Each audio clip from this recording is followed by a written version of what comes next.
I used to collect books. I still do, to a degree. I started reducing them in the interest of making my life easier every time I moved house.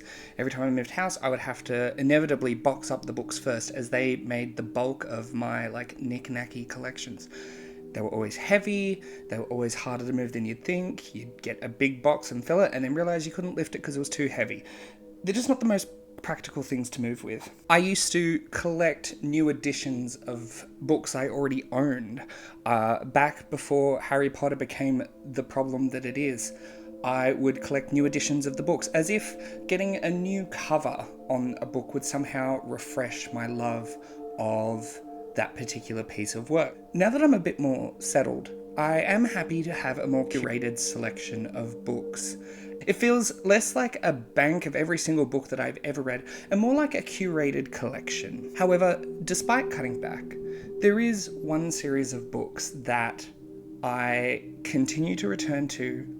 I have held all the copies that I own, and I am still proud to say I'm a massive fan of the books. It's a story that I have read and loved ever since I was about 13 or 14, and have revisited every couple of years without fail.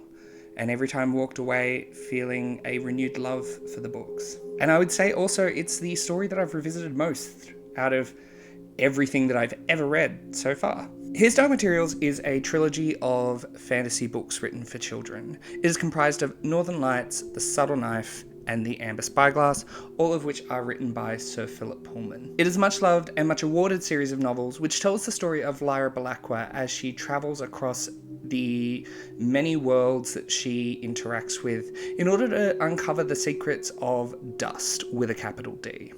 When I was younger, I was drawn to the tremendous world Lyra inhabits, intrigued by the fantasy of it all.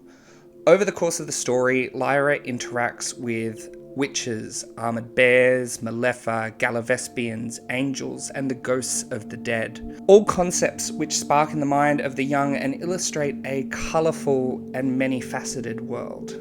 The series has long been applauded for its approach to telling a mature story for younger audiences. If you sat me down age 12 and told me I was going to be reading a retelling of John Milton's Paradise Lost, I might have told you to stuff yourself and moved on. And as a matter of fact, I have a sneaking suspicion that if Pullman's works were published today, they would either be published with heavy editing, heavy reductions, heavy oversimplification, or perhaps sadly not published at all. The market forces in the publishing industry, especially for children's books, has changed since the 90s, and so I think they are more risk averse and unlikely to take a risk on a series that in this day and age actually doesn't really meet the criteria of a middle grade novel. One of the greatest strengths is the book's willingness to not talk down to its audience and the universality of the themes that the series raises. Questions of authority, of autonomy, of creativity and growing up filled the 1,300 or so pages. But most importantly, and arguably the most salient theme of the whole series, is what does it mean to be conscious? And what does it mean to be human? And in addition, what is the power of stories? Some of the best fantasy works use speculative elements to explore humanity, and his Dark Materials has to be one of the best at this. Pullman says, writing is tyranny, but reading is democracy, and encourages reading to his work whatever one feels may be there. A true death of the author champion, if you will. But what, if anything, unifies these books? What do I think Pullman is trying to say? In a noisy world full of armoured bears, witches, spectres and angels, what is it about Pullman's writing that makes the human element of the series so compelling? At its heart, this channel was designed as a place for me to talk about the art which affects me, the art which has informed my own writing and influenced me. And nothing has affected me and my art more than his Dark Materials and the work that Philip Pullman produced. Pullman could reasonably be labelled a humanist author, and what I mean by that is his works are deeply rooted in an understanding of human nature. But how does he go about doing this? And what, if anything, is he trying to say about humanity? I would argue that his Dark Materials presents a humanist vision, that consciousness, meaning, and morality arise from lived experience, imagination, and choice. Let's begin.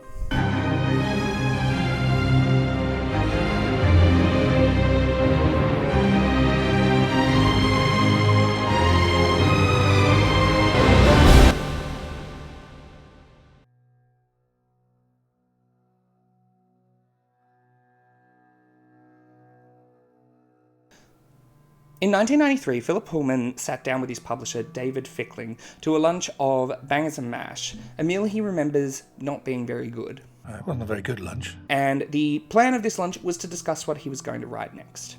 Over the course of this lunch, he and Mr. Fickling would discuss their mutual love for John Milton's Paradise Lost, and over the course of the discussion, Pullman essentially agreed to start working on a retelling of Paradise Lost. And that was that.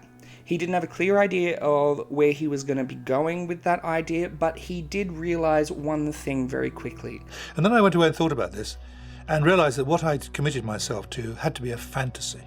And I'd never written fantasy before. I'd written sort of fairy tales and things that were not in the real world, so to speak. But I'd never written a full-blown fantasy before, partly because I don't really read fantasy. I'm not a fantasy fan, and I didn't really expect to find myself doing that. Pullman, notably, does not think of himself as a fantasy author. In committing to retelling Paradise Lost, however, he had committed to writing one. And while I understand Pullman's aversion to fantasy, given his track record of retelling myths and legends and fairy stories, I think he really undersells his own ability to tell stories about the fantastical. And the fantasy elements he includes can be and are some of the most compelling methods of examining humanity within the trilogy. I think demons might be one of the most compelling aspects of Pullman's universe. I remember finishing the trilogy and feeling this enormous loss that I didn't have a demon, and that I never would. I remember trying to blow my eyes as if doing so would let me see my demon in the same way the witches teach Mary Malone to do. But I think my understanding at that point in time really didn't quite extend to anything beyond a companion, an animal companion that you could talk to and spend time with and be closer to than your own heart. I really think I didn't quite understand it, but in my heart I knew the layers of meaning waiting there. In discussing their conception, Pullman says that he came across the demons almost by accident as a solution to a technical writing problem. And the technical problem was this: when you're describing a character on their own, doing something, you've got to tell the audience what she's thinking, as well as what she's doing and what she's saying, but she can't say it because there's nobody else there. Now that is slow going, actually, to read. It's much, much quicker if there's someone else there and they can talk, and he can say, let's not do this, and she's, oh, don't be such a coward. No, come on, she says, I'll look at it. So instantly there's a dynamic there between the two characters. However, he goes on to expand that the demons became a valuable tool for use in storytelling. In a lesser author's hands, the concept of demons would be summarized as some sort of animal spirit, simply a person's soul or an animal representation of who that person is, and that would be it.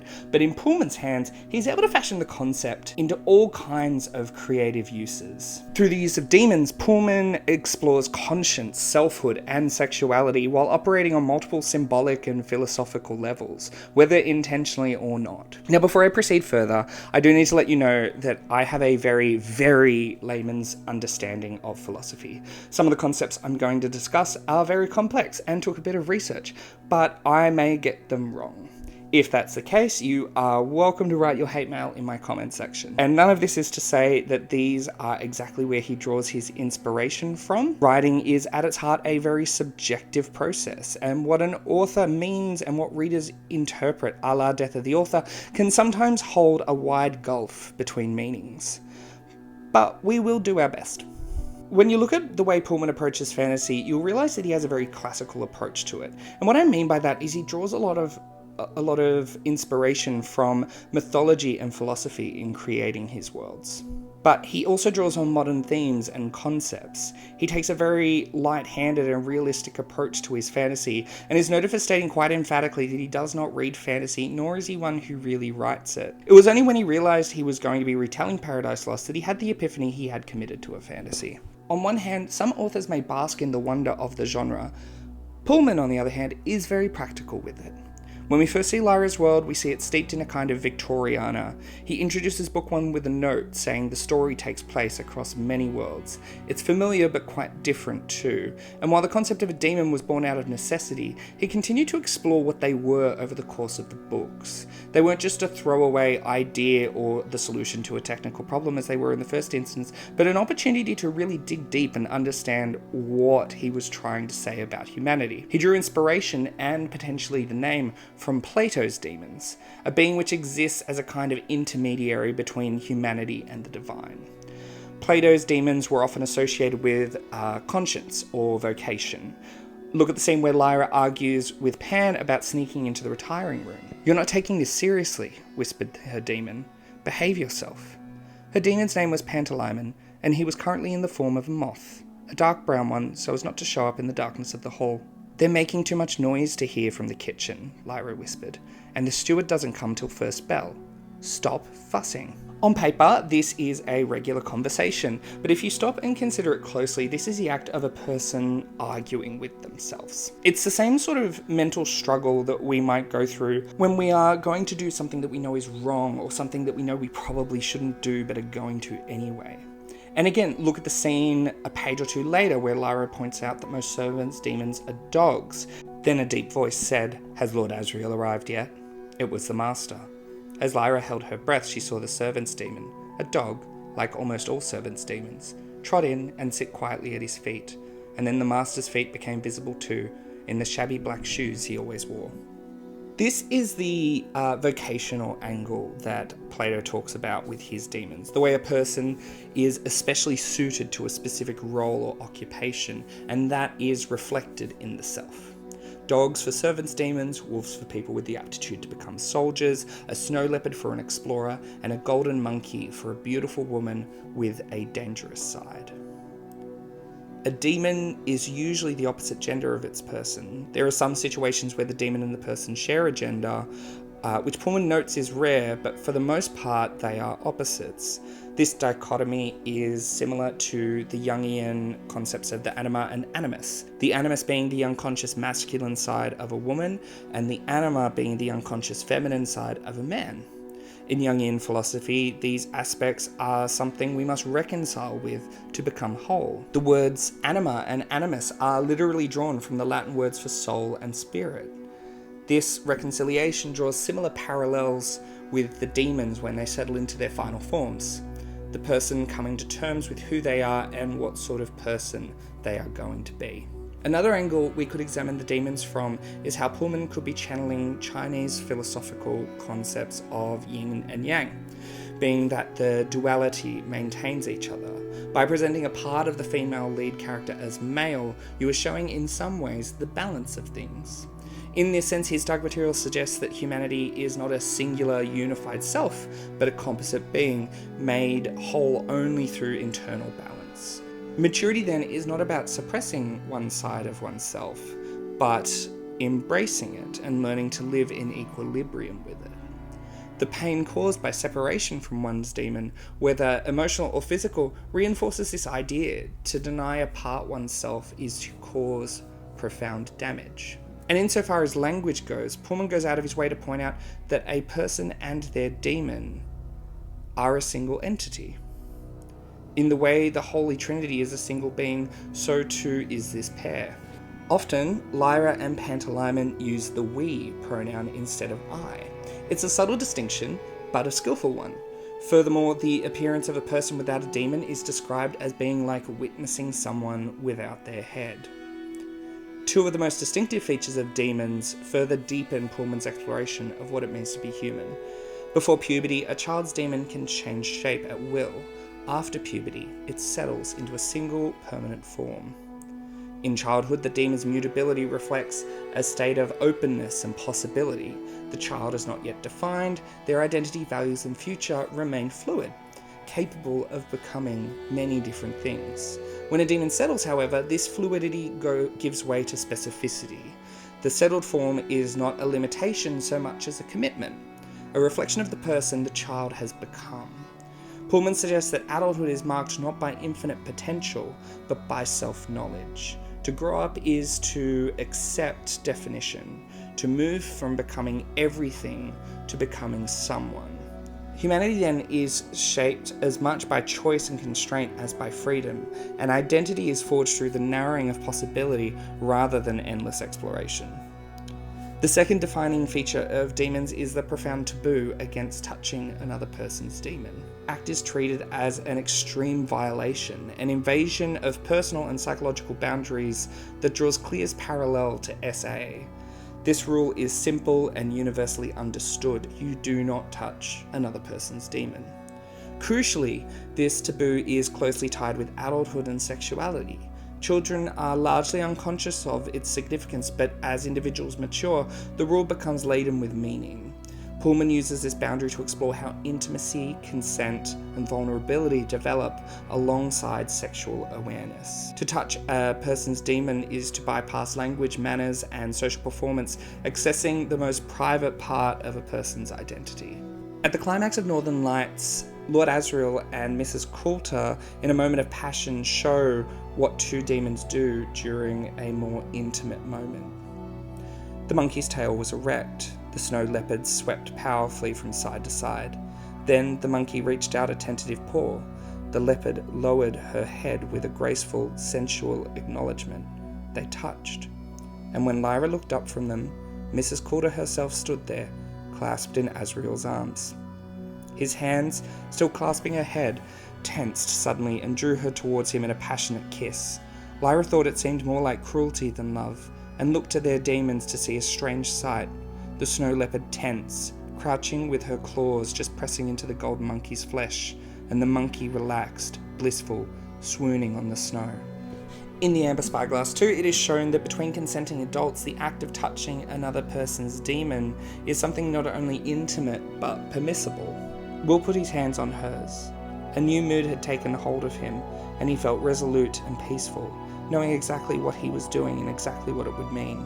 He moved his hand from Lyra's wrist and stroked the red gold fur of her demon. Lyra gasped, but her surprise was mixed with a pleasure so like the joy that flooded through her when she had put the fruit to his lips that she couldn't protest, because she was breathless. With a racing heart, she responded in the same way. She put her hand on the silky warmth of Will's demon, and as her fingers tightened in the fur, she knew that Will was feeling exactly what she was. And she knew too that neither demon would change now, having felt their lover's hands on them. These were their shapes for life. They would want no other. This moment shows the point where Lyra and Will's demons settle into their final forms. Lyra's as a pine marten and Will's as a subtly coloured cat. It's not a breach of propriety like it is in earlier books, but something gentle and consenting. An exploration and a softening of the boundaries between Lyra and Will, and an opening up of themselves to one another. The much maligned film, and later the mostly beloved TV series, in my opinion, expand on the demon element by giving Mrs. Coulter a more complex relationship with the monkey.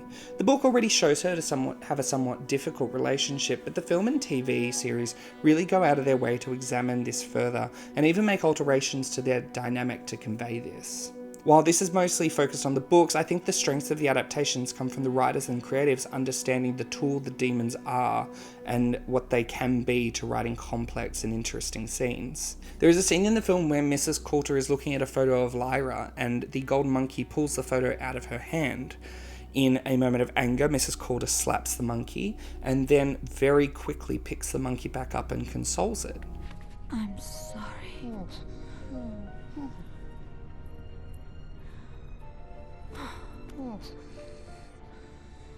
I would never hurt you.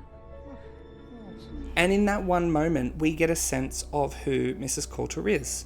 She is someone who is conflicted. In the TV series, we're given a view of Mrs. Coulter who can separate from her demon. Mrs. Coulter, how are you able to be so far away from your demon? It's too painful. I'm not. It's not natural. He was in the study. You were down the hallway. You're mistaken. He was with me the entire time. This is never given a clear answer, but I think instead is hinted at as having several possible meanings.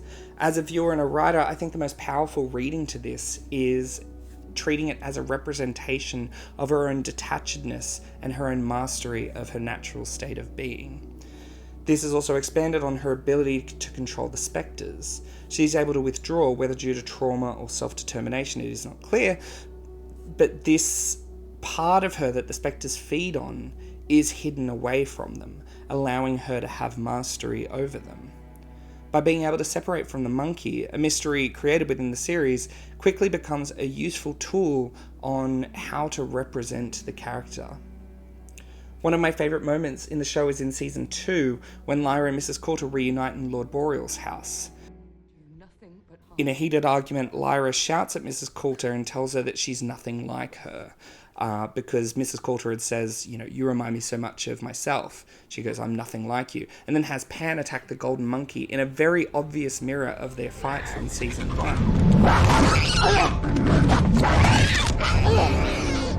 It's used to show the similarities between the two, but also a way of showing Lyra's growing confidence and the powers that she's gaining as she learns to stand up for herself and against those who control her.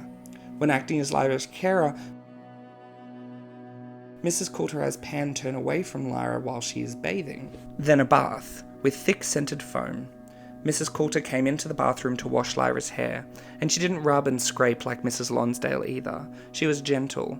Pantalaimon watched with powerful curiosity until Mrs. Coulter looked at him, and he knew what she meant and turned away, averting his eyes' modesty from these feminine mysteries as the golden monkey was doing. He had never had to look away from Lyra before.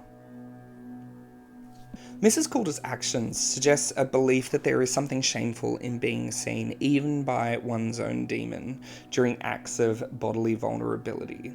To a reader, this logic feels distorted. A demon is not an external observer, but an extension of the self, and yet Mrs. Coulter imposes an adult framework of modesty and sexualized shame onto a child who has not yet developed it naturally, simply on the basis that her own demon is the opposite gender.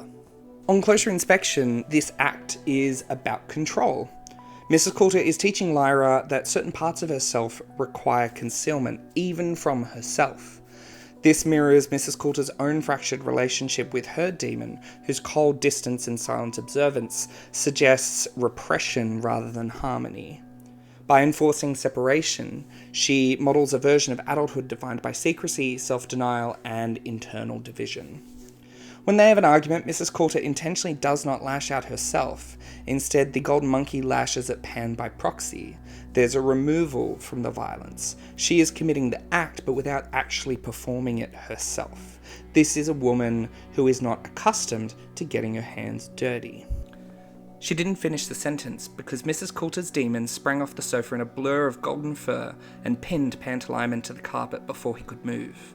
Lyra cried out in alarm, and then in fear and pain as Pantalaimon twisted this way and that, shrieking and snarling, unable to loosen the golden monkey's grip.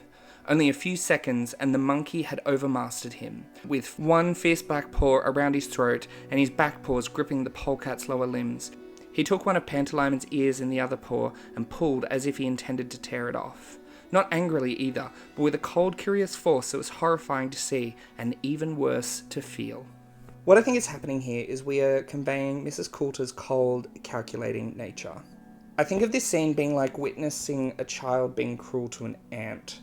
That cold, curious force is less about inflicting pain and more about asserting power.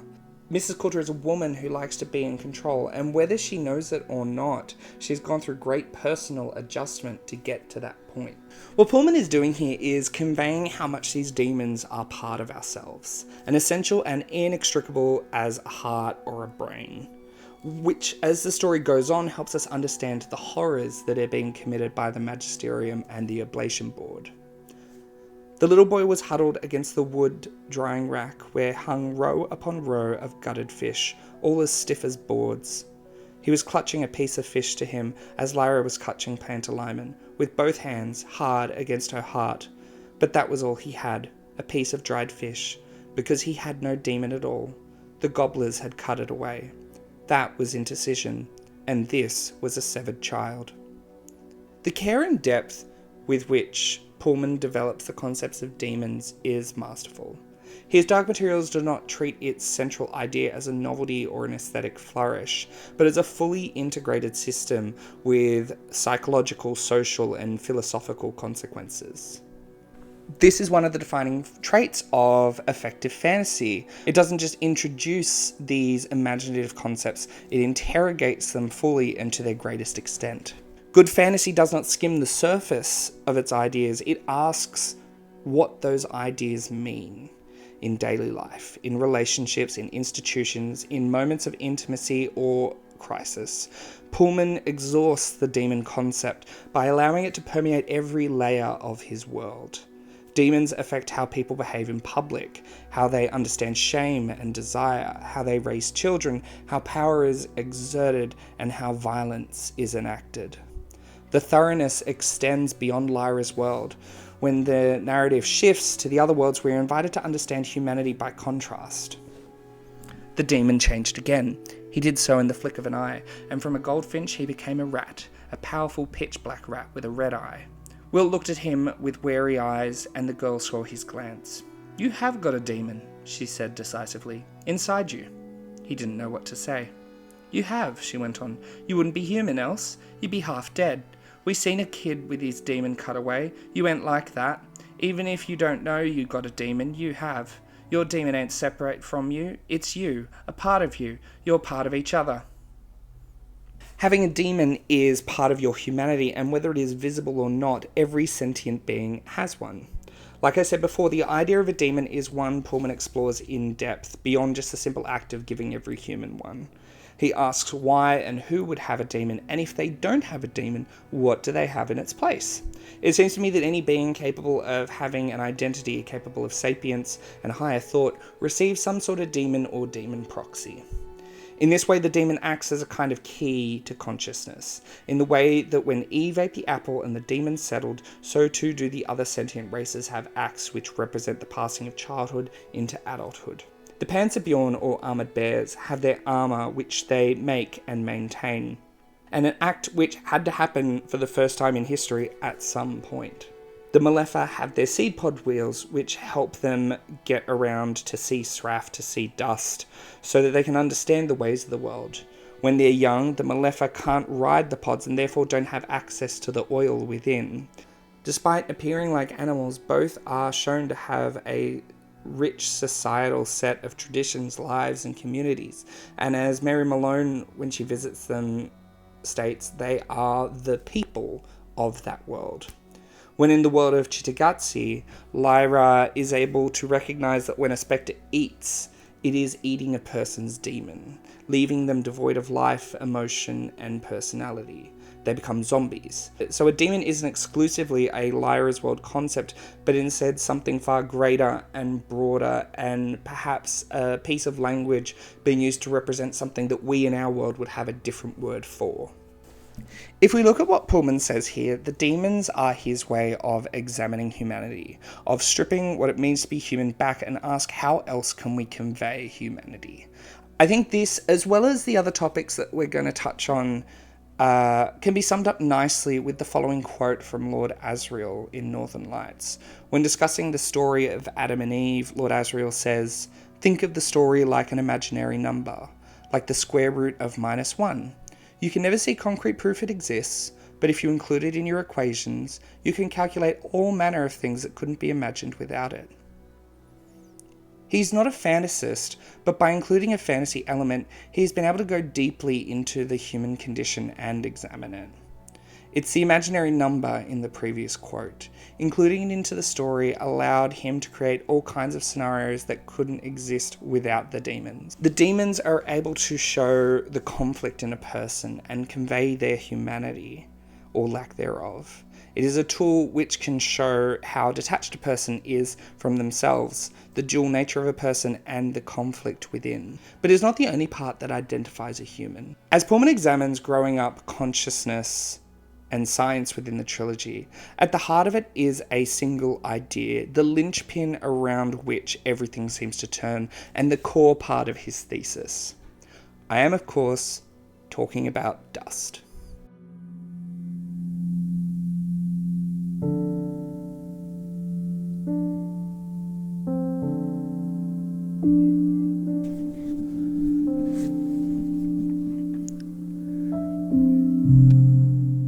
So as you may notice, the lighting is probably a little bit different. The soundscape is probably a little bit different. I might even sound a little bit different. It is because this part of the video is being recorded probably 2 weeks after the first one. I have been very sick, so I didn't get to film part 2 when I wanted to. I originally filmed all 3 of these parts back to back, and I spent the entire time just reading. So I realized I needed to go back, reread some of my stuff, and come back to it. So apologies for the change in lighting, change of setting. The hat is because my hair is also a mess, because I'm overdue a haircut now. And I don't want to have to pay for a haircut right now. So that's where we're at. Anyway, without any further ado, let's move on to part 2. The question of dust with a capital D, what it is, how it works, and why do people care so much about it, is a central mystery within his Dark Materials from Chapter 2 of Northern Lights. "That light," said the chaplain. "Is it going down or coming up?" "It's coming down," said Lord Asriel, "but it isn't light, it's dust." Something in the way he said it made Lyra imagine dust with a capital letter, as if it wasn't ordinary dust. From that point onwards, we are led on a journey of discovery to learn what dust is, and perhaps most importantly, what it means. In the same way demons introduce us to the more magical elements and act as a method through which to examine humanity, dust too is a way to examine the same concept. Much in the way Pullman presents demons to us as a fact of the world and then unravels and explores what they are over the course of the story, rather than info dumping, he similarly draws us along on a journey to understand what dust is. There is no single moment where he says, "This is what dust is," but rather presents different arguments and allows Lyra and therefore the reader to make the decision for themselves. For the Magisterium, dust is meant to symbolise original sin. It is the thing which came into being when Eve took her fateful bite of the apple and her demons settled. Until that point, dust did not exist, and according to them, the world would be better without it. It is distasteful, it causes unhappiness, it causes evil. Something I think Pullman has managed to do masterfully within the trilogy is link science and religion. The first time we come to understand what dust might be, and the closest we get to anything resembling an info dump, is the following. Some years ago, a Muscovite called Boris Mikhailovich Rusakov discovered a new kind of elementary particle. You've heard of electrons, photons, and neutrinos and the rest? They're called elementary particles because you can't break them down any further. There's nothing inside them but themselves. Well, this new kind of particle was elementary, all right, but it was very hard to measure because it didn't react in any of the usual ways. The hardest things for Rusakov to understand was why the new particle seemed to cluster where human beings were, as if it were attracted to us, and especially to adults. Children too, but not nearly so much until their demons have taken a fixed form. During the years of puberty, they begin to attract dust more strongly, and it settles on them as it settles on adults. Asriel goes on to explain how the church has decided that dust was original sin. And then he goes on to provide the quote from Genesis, wherein Adam and Eve eat of the apple and their demons settle into their true form. However, Pullman is very clear that he does not frame this as a moment of shame. He frames it as a moment of self-awareness, of self-discovery. When the serpent tempts Eve, he does not tempt her with beauty, power, or wealth.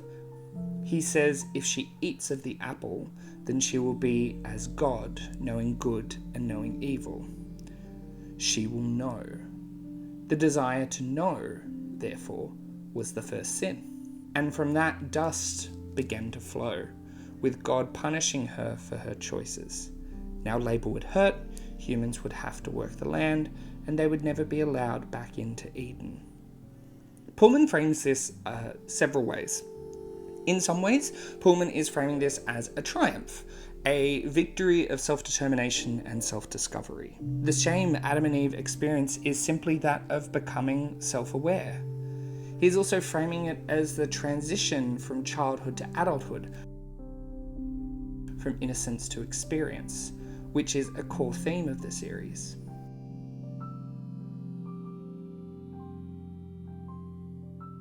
Dust is a thing which gathers around human consciousness. It is also a thing that happens to matter when it becomes conscious. When Lyra is in the museum, she notes that there are objects touched by humans which have more dust on them. Where humans have left their mark, dust gathers. In the world of his dark materials, the magisterium, which can be summed up as sort of like a Catholic church if the Reformation never happened, does not like dust. And considering what we know of dust and what we know of the magisterium, this makes sense. The magisterium wants to stamp out free thought, science, individualism. It's a mirror of the authority's goal of having absolute control in heaven and on earth. Demons act as a kind of conduit for dust, and we see what happens to children who are separated from their demons. They become like zombies. Similarly, a human eaten by spectres is left zombified. In a way, dust helps bring about life and vibrance. If dust gathers wherever consciousness leaves its traces, then Pullman is presenting a universe in which matter itself is capable of awakening. Dust is not conscious because of humans, but humans are conscious because of dust. The two arise together in a kind of ongoing feedback loop. Awareness produces dust, dust enriches awareness, and the cycle continues. In this sense, dust functions almost like a metaphysical ecosystem, a field of meaning in which thought becomes tangible. Pullman hints that this process is ancient and universal. In Lyra's world, scholars measured dust with photograms and treat it as a mysterious particle. In which lore, it is something like spirit or wisdom. In the world of the Malefa, it is sraf, a kind of shimmering presence that flows through seeds, wheels, and trees. In our world, Pullman ascribes dust to being something like dark matter. He has said when he drew that link while writing, it was because he had read a number of articles about dark matter and had simply hoped he could finish the books before we figured out what dark matter really was. And he was lucky that by the time he finished the book, we hadn't really figured it out. Each culture names dust differently, but all recognize it as the same phenomenon. Matter that has learned to pay attention. Dust is what emerges when the material universe becomes able to consider itself. It is the cosmos acquiring a mind. This aligns with a kind of fictional panpsychism, which is the philosophical idea that consciousness is not an exception in nature. It is not something that happens to a certain species, but is potentially woven throughout all of existence. In short, the universe is, in a way, alive. Panpsychism isn't arguing that every rock is thinking, rather it suggests that when complexity reaches a certain threshold, matter becomes capable of reflection. And for Pullman, this is when dust has accumulated. It is evolutionary, not magical. Dust is attracted to beings who can wonder, suffer, desire, and choose. It prefers creatures who can imagine, and it prefers creatures with experience. And notably, it is not drawn to children as frequently or in so great a volume. In his book, Demon Voices, Pullman's essay on the marionette theatre discusses the change people go through when they reach puberty. Every teacher of young children knows the wonderful freedom and expressiveness, the natural grace they bring to things such as painting, for instance. They'll spread the paint around with no hesitation or doubt or uncertainty, without any self-consciousness. But something happens to them as they grow up. They become aware of the difference between what they can do and what accomplished artists can do. They realise that the pictures look clumsy, ill-coordinated, naive, in a word, childish. And they lose the confidence to work as freely as they used to. A sort of cramp seizes their hands. They say, "Oh, I can't draw at all, I was never very good at it," and they stop drawing. Pullman presents this idea in the books in the way that Lyra learns to read the alethiometer.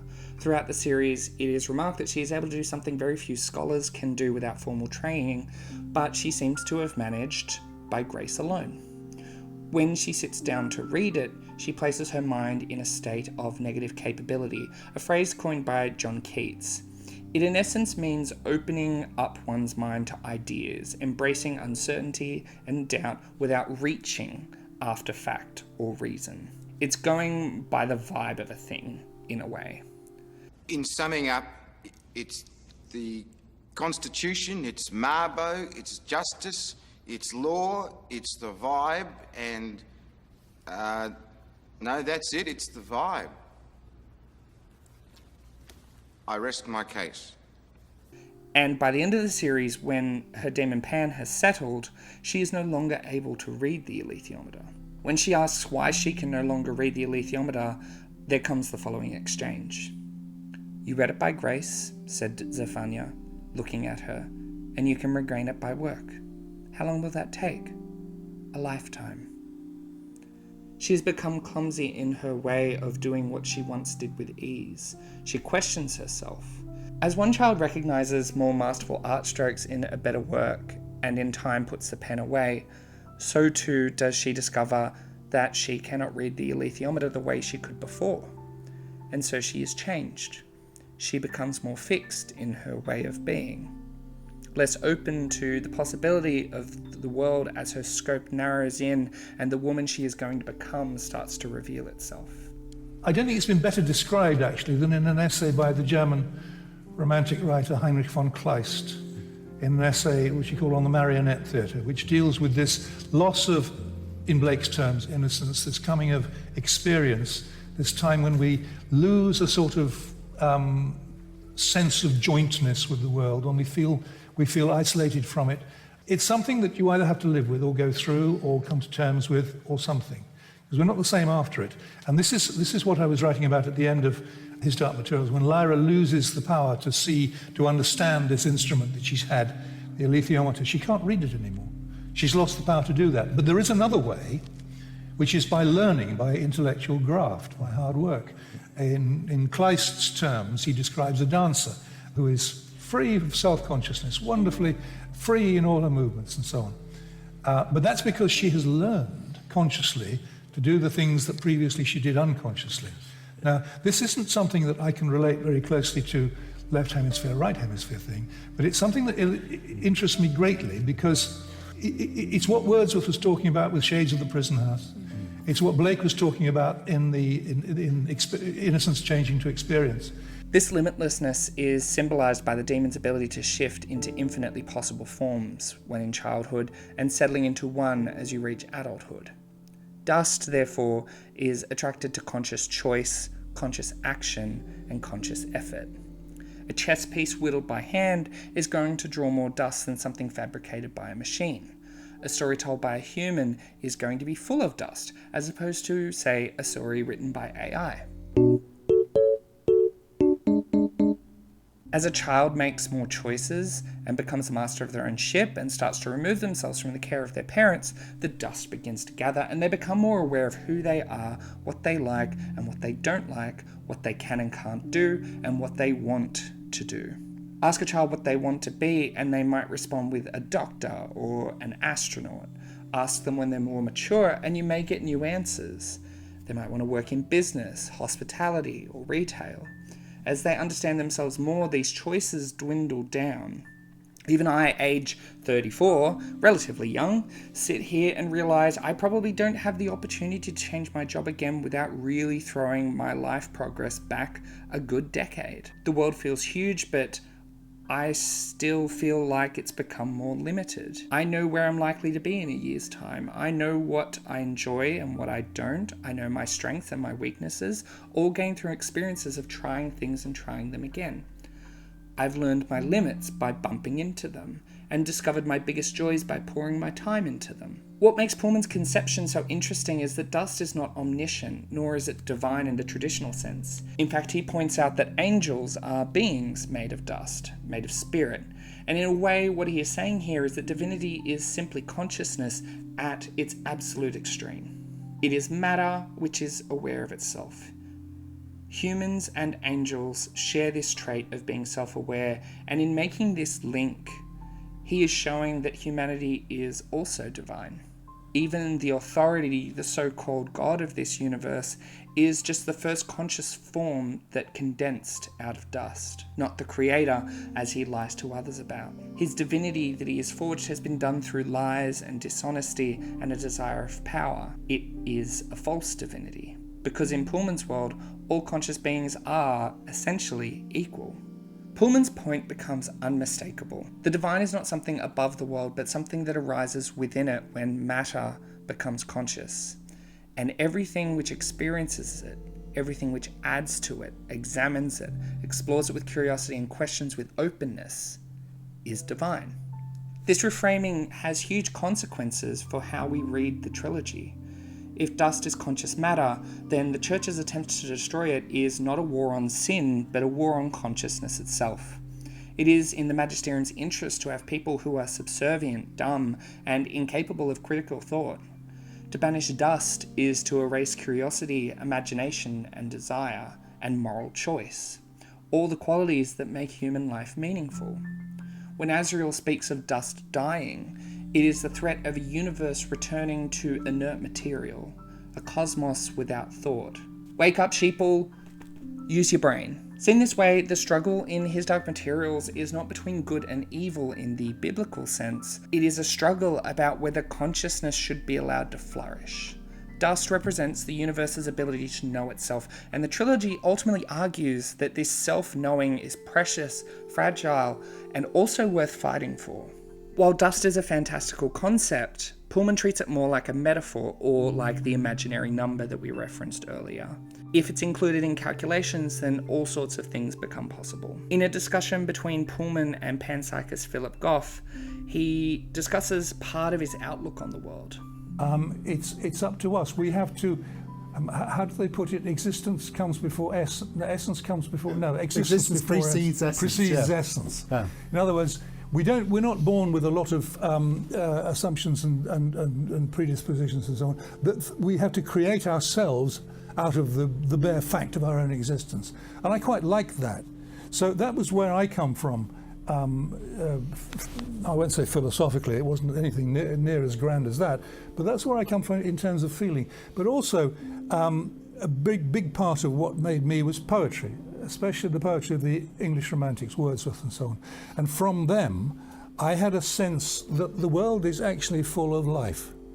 It's alive, something far more deeply interfused, as Wordsworth puts it, I think, in Tintern Abbey.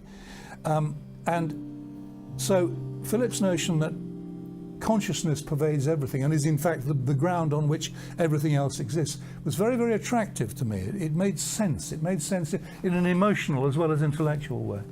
While he acknowledges that he came to panpsychism later after the books, and therefore the Book of Dust may be a better place to examine this concept, it does sit well within the construct of the dust in the main trilogy. The idea that the universe is conscious, that matter is conscious, and that consciousness is a state which is achieved when enough thoughts gather in one place makes sense. In philosophical panpsychism, mind is not an emergent glitch appearing suddenly in one species on one planet.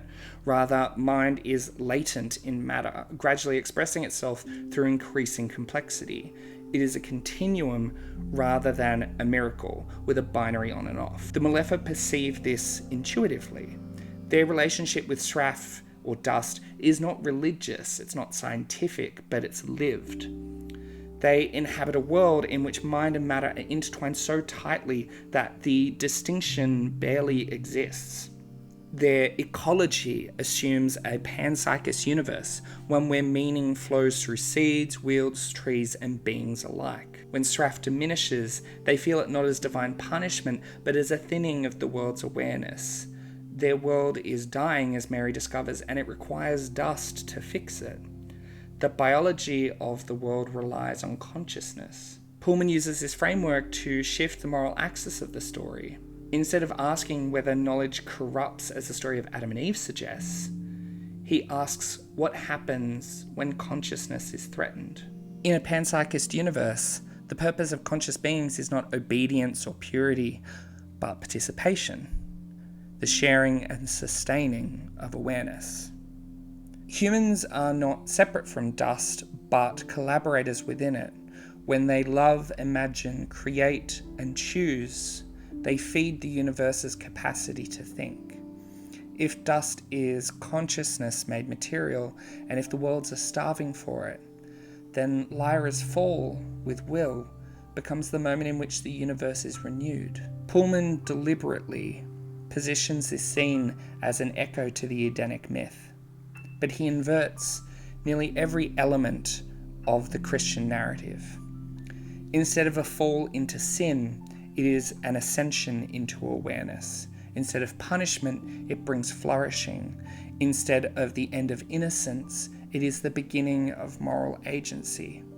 Lyra's fall really is an ascent into the fullest expression of what it means to be human. Throughout the series, Lyra is framed as a new Eve, not because she is destined for temptation, but because she is destined for a choice. The witches speak of her, but her fate is never forced upon her. In fact, it is key to her destiny that she not know what she is meant to do, or that she is chosen for a great destiny.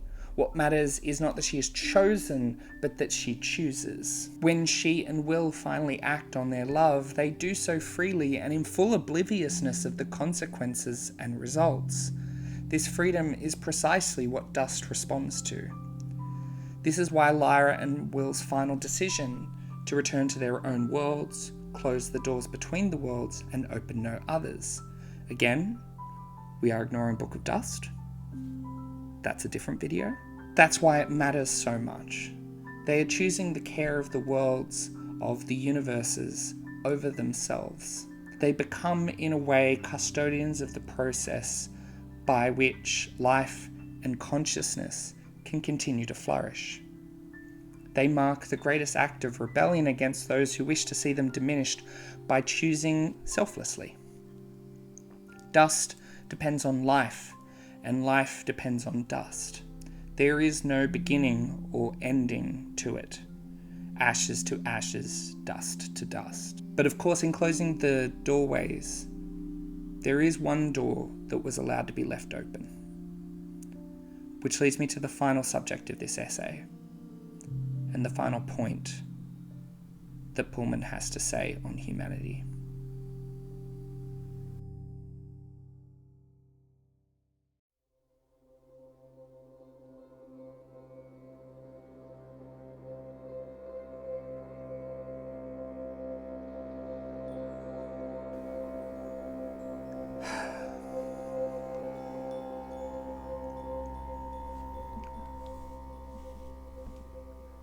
Let's talk about death.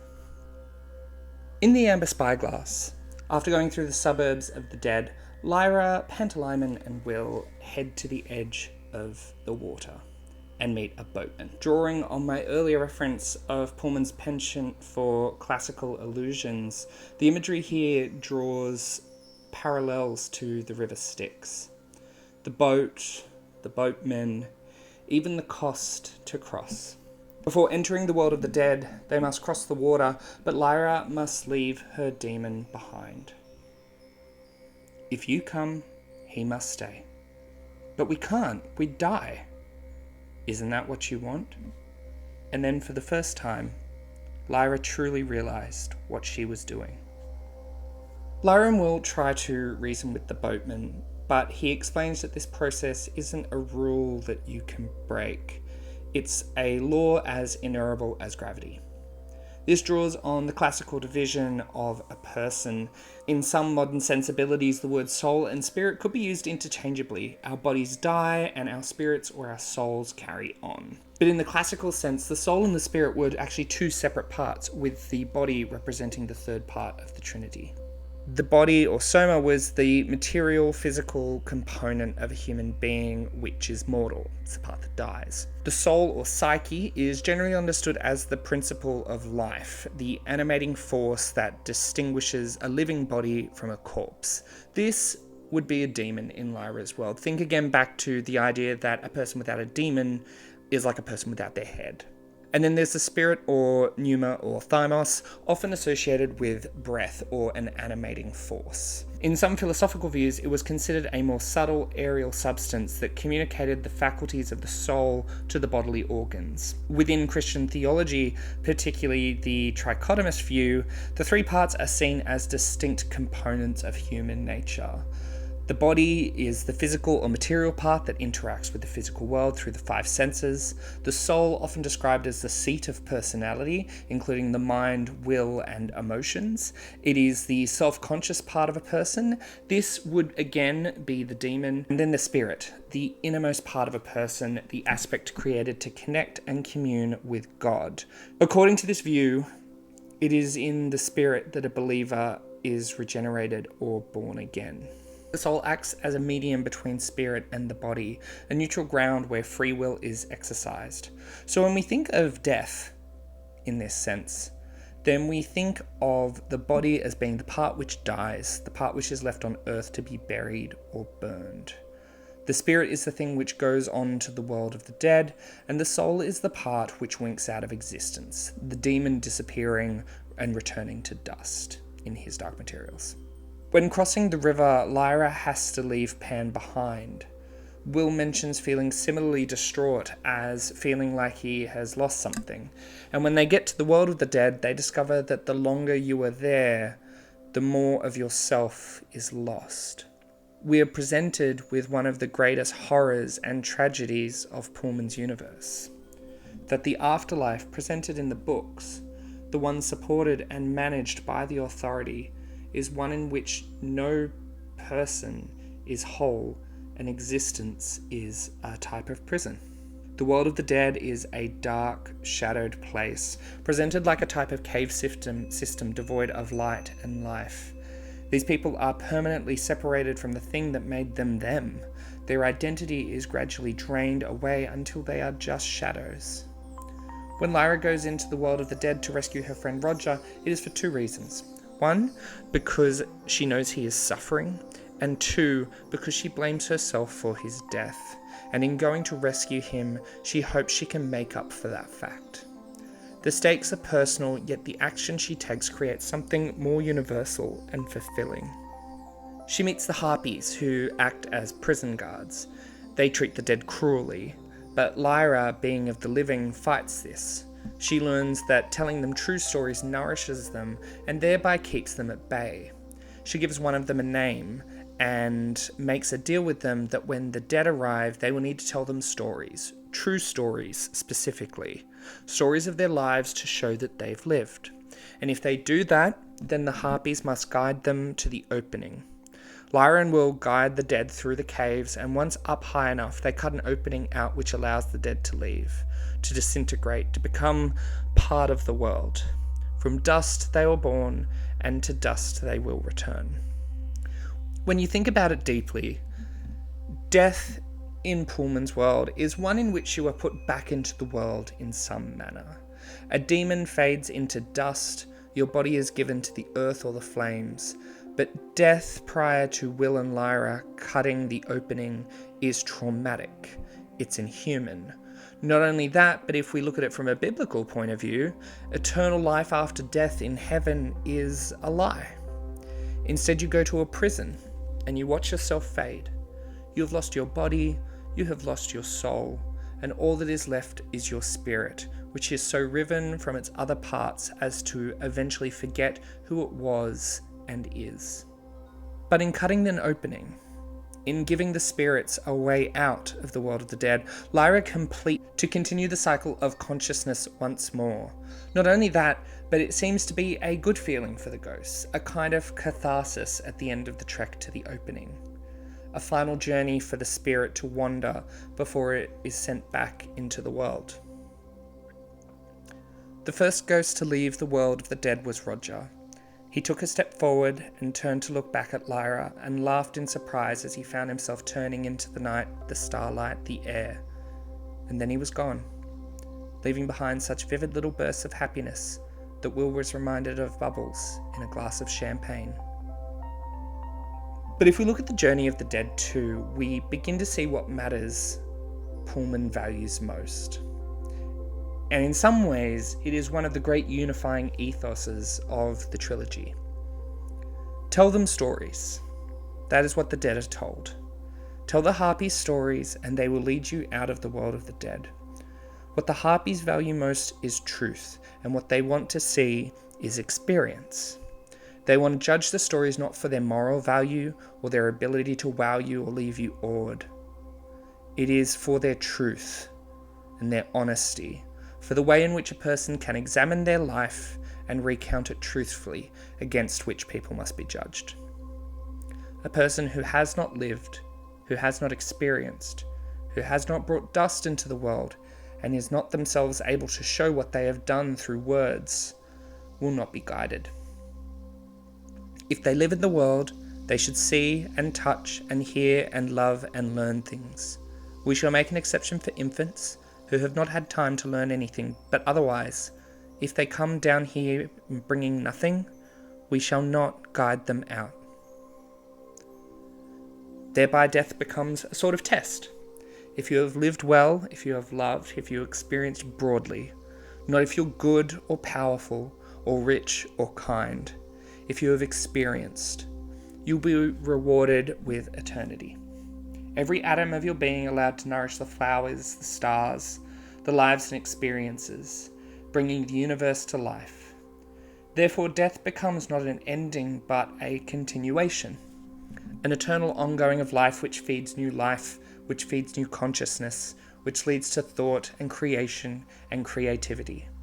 The act of death may be a separation of the components, but the journey of death becomes a story of reuniting the parts of yourself which were lost.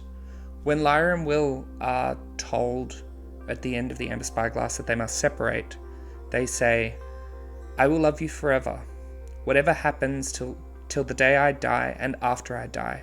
And when I find my way out of the land of the dead, I'll drift about forever, all my atoms, till I find you again. I'll be looking for you, Will, every moment, every single moment. And when we do find each other again, we'll cling together so tight that nothing and no one will ever tear us apart. Every atom of me and every atom of you will live in the birds and the flowers and dragonflies and pine trees and in clouds and in those little specks of light you see floating in sunbeams. And when they use our atoms to make new lives, they won't just be able to take one, they'll have to take two. One of you and one of me will be joined so tight." They lay side by side, hand in hand, looking at the sky. One of the greatest tragedies of his Dark Materials is the separation of Will and Lyra at the end of the books, owing to the fact that they cannot exist in each other's worlds.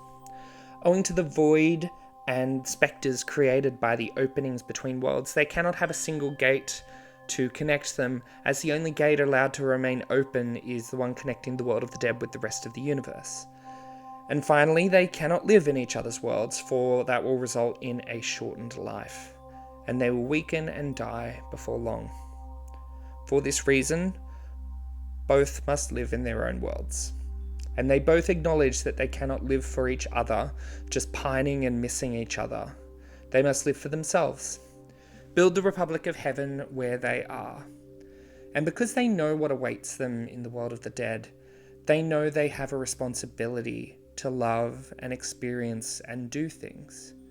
They have to come back to the Harpies with stories of experiences lived. In the end, Pullman's vision of death is inseparable from his vision of life. The afterlife is not a reward for obedience nor a punishment for sin, but a reminder that consciousness is cyclical, relational, and continuous. Dust flows, stories nourish, atoms reunite, and love, though it cannot prevent separation, becomes the force that binds existence together across every world. In a way, it ties back to that panpsychist view that matter is simply conscious and that consciousness is simply a universal constant.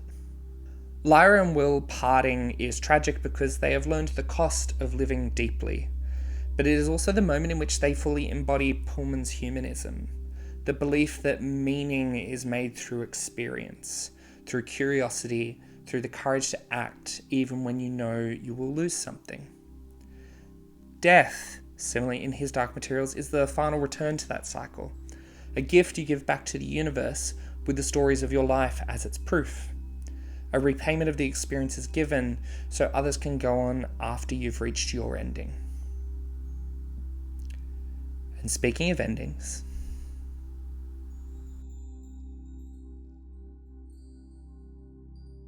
it is a most extraordinary world that we're living in. It's very big and it's very small, and we're about the midpoint of those two things. But we're quite well placed to see the very large and the very small, both with the aid of science and its instruments and with the aid of the imagination, which helps us to see the context of things, the Gestalt, and so on. And physicists are becoming more and more sure that reality is not a matter of little billiard balls that knock into each other. And people who say it is, exponents of the nothing buttery school, Francis Crick, no less, who said the entire apparatus of poetry and life and art and everything is nothing more than the movement of atoms and molecules. Well, it bloody well is. It's a great deal more than that. His Dark Materials is an in-depth examination of humanity, its strengths and flaws, its goodness and its cruelty. It is reasonable to say Pullman presents humanity as complex and conflicted, brave and afraid, creative and destructive, often all at once. Through Demons, Pullman examines identity, how we understand ourselves, how we relate to others, and how innocence differs from experience. Through Dust, he presents consciousness as something active and meaningful, something that interacts with matter, that creates, renews, and thrives on invention. Through Death, Pullman explores the metaphysical limits of existence and how life gains meaning precisely because it has an ending. But what then is Pullman ultimately saying about humanity? Is there a single unifying theory that brings his Dark Materials together? Pullman speaks of the Gestalt, the idea that the whole is different from the sum of its parts. Each of these elements, demons, dust, and death, can be examined individually, but none of them alone can fully express what it means to be human. Remove demons, and the trilogy loses its exploration of identity, growth, and the transition from childhood to adulthood. Remove dust, and we lose its examinations of consciousness and meaning, as well as the angels, the authority, and the driving philosophical conflict of the story. Remove death, and we remove the one experience shared by all humans. The trilogy would not be the same without any of these elements. Together, they create something greater than their individual parts. In discussing imagination, Pullman argues that human consciousness has eluded science because it cannot be measured quantitatively. What science cannot measure in numbers, art can explore qualitatively. Poetry, he suggests, is more than words on the page. It's rhythm, it's emotion and voice. I cannot measure the feelings I get when I read these books. When Lyra and Pan sneak through the halls of Jordan, when I first meet Yorick, when Will loses his fingers, or when Mrs. Coulter and Asriel carry Metatron into the abyss. But I can describe them. I can describe the sadness as a weight in my chest, or joy as a lightness, a buzzing. I cannot let someone see through my eyes, but I can tell a story and hope that through it they experience empathy and they see some part of themselves. And if they don't see themselves, then at least they see me. Tell stories, Pullman says. In many ways, this becomes a unifying principle of the series. The Gestalt, if you will. When Lyra and Will meet with Mary Malone in the world of the Malefa, Mary tells them a story of how she fell in love. Because of this story, Lyra and Will know what to do when they're left alone together. Stories sustain us. They teach us how to be, show us how to experience empathy. Human consciousness is a gift, one that must be returned through action, creativity, and experience. A life wasted is a life unlived. Pullman does not suggest retreating into fantasy, but rather stepping out into the world. The final lines of the book show Lyra and Pan planning to build the Republic of Heaven, where they are, rather than longing for something unreachable and missing out on life itself. When I finished the series, I felt a profound sense of loss. Not only because the story was over, but because my understanding of the world had changed. And I could never return to what it was before. I was sad that I did not have a demon, and no amount of wishing would ever give me one. Yet Pullman's answer is not despair. We must be happy here. We must build the Republic of Heaven at home. To experience the world widely is to develop empathy, to stretch the mind, and to learn to see perspectives beyond our own. In 2023, I was lucky enough to make a trip to the UK. In the 4 weeks I was there, I got to see many things, meet many wonderful people, and see some beautiful sights. But it was also on this trip that I made the pilgrimage to Oxford. I wanted to see the city for myself. I wanted to experience what Lyra experienced. I went to the Trout in Wolvercote for dinner, and I went to the Radcam, and I went to the Natural History Museum, and I even got a photo in the Natural History Museum standing where Lyra stood on the TV show. They had an exhibition on for the props from the TV show scattered at different places throughout the city. So I even got to see an alethiometer in person, which was pretty cool. But most importantly, I went to the Botanical Gardens. And I went to that bench that Lyra and Will meet at on every midsummer. It was a cold winter day. It had been raining. I remember my backside getting wet when I sat upon the bench, and while I did take a small photo as a memento, I tried to just sit there for a while and drink in my surroundings. The story I had read almost 2 decades prior still resonated with me, and it gave me this sense that this space had gravity and importance. I thought about the thousands of other people who'd made this trek in real life. I thought of how peaceful the gardens were, how the water dripped from leaves freshly rained on. My skin tingled with goosebumps as the reality of this place sunk in. It was so small, so mundane, so real, and yet it felt huger for the experience I had within the pages of these books. And then I thought about how I might not have come here. In another lifetime where I hadn't read the book, hadn't gone to the spot, if it hadn't been for someone deciding to sit down and tell a story. A man who sat down for a lunch of bangers and mash, a meal he remembers not being very good, who would go home and write a retelling of an old poem, a fantasy he never intended to write, about an examination of humanity and consciousness so deep that few have come close to mirroring its ability to convey it with such simple complexity. Pullman presents human beings as creatures defined by awareness, creativity, and choice. Beings whose inner lives cannot be measured, but can be meaningfully expressed through story. Humanity is not a single trait, but a process. To be human is to love and to lose, to struggle against oneself.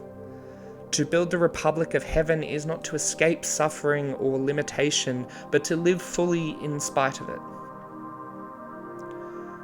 When I walked into that garden in Oxford and sat down at that bench, I could not measure the emotions I felt with anything quantifiable. But what I cannot express through figures or numbers or bars on a graph can surely be expressed with words and time and a good story. And that is what I think Pullman was trying to say through his Dark Materials about humanity. It's that if we can tell a story and you can make someone stop and listen, then maybe you might be able to change the world, even just for that person.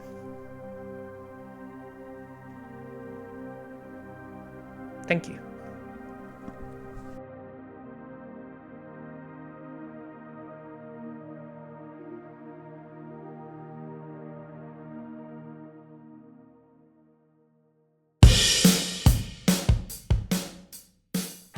thank you so much for watching, everyone.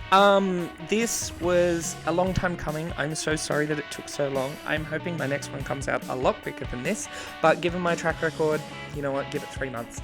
I don't know what I'll do next. Once again, this one ended up a lot longer than I thought it would be. But thank you. If you've made it to the end, congratulations, welcome. Feel free to put a comment down below to say you made it to this point.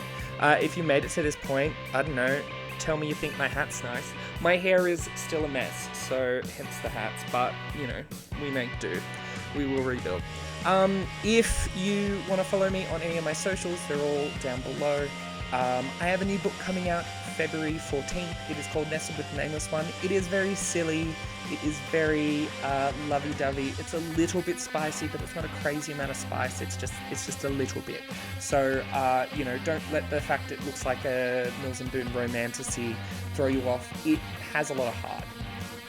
And it's actually a weirdly personal story. So, I hope you like it. If you do, check it out. If not, that's also fine. Thank you for watching. I will see you in the next video. How do I sign off this one?